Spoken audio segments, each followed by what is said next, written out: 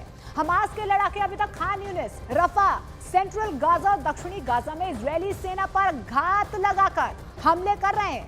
Hamas टूटी फूटी सुरंगों और तबाह इमारतों के बीच से इजरायली टैंक, बख्तरबंद और सैनिकों पर हमले कर रहे हैं। गाजा से लेकर वेस्ट बैंक तक इजरायली सेना हमास और फिलिस्तीनी लड़ाकों पर बहुत भारी पड़ रही है। हमास के लड़ाके अभी तक खान यूनुस, रफा, सेंट्रल गाजा और दक्षिणी गाजा में इजरायली सेना पर घात लगाकर हमले कर रहे हैं। हमास टूटी फूटी सुरंगों और तबाह इमारतों के बीच से इजरायली टैंक, बख्तरबंद गाड़ियां और सैनिकों पर हमले कर रहे हैं।